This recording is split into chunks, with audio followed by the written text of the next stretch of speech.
Hi எல்லோருக்கும் வணக்கம். யோகா ஷோபன் வ்ளாக்ஸில் இன்றைக்கி சிக்கன் ரெசிபி என்னென்னு பார்த்தீங்கன்னா சிக்கன் சிந்தாமணி பண்ணியிருக்கோம். ஸோ அதுக்கான இன்க்ரீடியன்ட் என்னன்றதை பார்த்துடலாம். கோழிக்கறி எடுத்திருக்கேன், வெங்காயம் எடுத்திருக்கேன், கொஞ்சமாக கருவேப்பிலை, அதுக்கு ரொம்ப முக்கியமான விஷயமே வந்து பார்த்திங்கன்னா காஞ்ச மிளகா.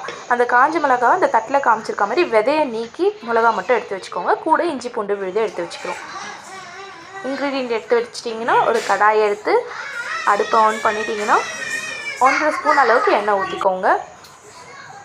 அதில் கொஞ்சமாக கடுகு ஆட் பண்ணிவிட்டு எண்ணெய் நல்லா பொரிஞ்சதும் அதில் நம்ம எடுத்து வச்சுருக்க கருவேப்பிலையை ஆட் பண்ணிக்கலாம். கருவேப்பிலை நல்லா பொரிஞ்சு வந்த டைமில் நம்ம எடுத்து வச்சுருக்க வெங்காயத்தை பொடிசாக நறுக்கின வெங்காயத்தை ஆட் பண்ணி நல்லா கரண்டி போட்டு கிளறி விட்டிக்கோங்க. இது போல் சிம்பிளான ஒரு ரெசிபி வந்து வேறு எதுவுமே இருக்காது. செய்ய தெரியாதவங்க கூட ஸ்டார்ட் பண்ணுறோன்னா இந்த ரெசிபிலேருந்து ஸ்டார்ட் பண்ணுறோன்னா உங்களுக்கே ஒரு நம்பிக்கை வந்துடும். அந்தளவுக்கு டேஸ்ட்டு சூப்பராக இருக்கும். ஸோ ஜஸ்ட் இதை ஃபாலோ பண்ணி செஞ்சு பாருங்கள். டேஸ்ட் அருமையாக இருக்கும். ஒன்றுமே இல்லை, ரொம்ப சிம்பிளான இன்க்ரீடியன்ட், சிம்பிளான இதில் இருந்துச்சு. ஆனால் ரிச் டேஸ்ட் கொடுக்கும் இந்த சிந்தாமணி சிக்கன். ஸோ ட்ரை பண்ணி பாருங்கள். ஸோ எடுத்து வச்சுருக்க காஞ்ச மிளகாவை இதில் ஆட் பண்ணியிருக்கோம். காஞ்ச மிளகாவை போட்டு அதில் நல்லா ப்ரௌனிஷாக அந்த வெங்காயம் வந்து கோல்டன் கலரில் வரும்னு சொல்லுவாங்க இல்லையா, அந்த மாதிரி கோல்டன் கலரில் வர வரைக்கும் நல்லா வதக்கி விட்டுக்கோங்க. நான் வீடியோவில் காமிக்கல மஞ்சத்தூள். ஸோ இதில் மஞ்சத்தூள் நான் ஆட் பண்ணிக்கிறேன்.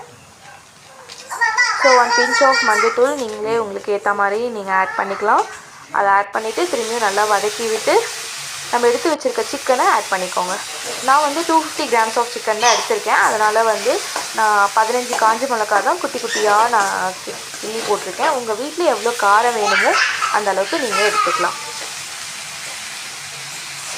காரம் வந்து இதுவே போதும், உங்களுக்கு வேறு எதுவுமே தேவையில்லை. அதுதான் சிக்கன் சிந்தாமணியோடைய ஸ்பெஷாலிட்டியே.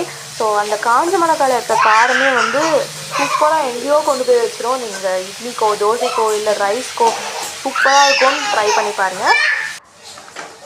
ஜஸ்ட் அந்த மஞ்சத்தூள் போட்டு அதுலேருந்து சிக்கன் நல்லா தண்ணி விட்டு வரும். ஸோ அந்த தண்ணி விட்டு வர வரைக்கும் வெயிட் பண்ணுங்கள். ஃபைனலாக நம்ம இஞ்சி பூண்டு பேஸ்ட் வச்சுருக்கோம் இல்லையா, அது நல்லா சிக்கன்லேருந்து தண்ணி வந்த பிறகு அதில் போடணும்.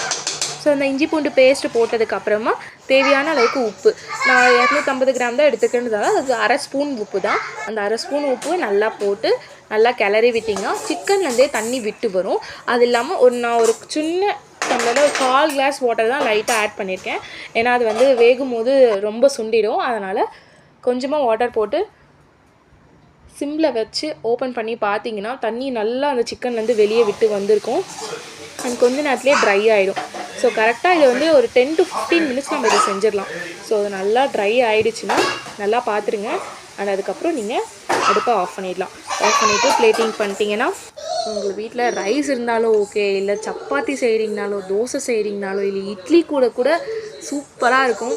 ஒரு தயிர் சாதம் வச்சுக்கிறீங்கன்னா கூட சிக்கன் சிந்தாமணி செம்மையாக இருக்கும். ட்ரை பண்ணி பாருங்கள், பார்த்துட்டு கமெண்ட் பண்ணுங்கள்.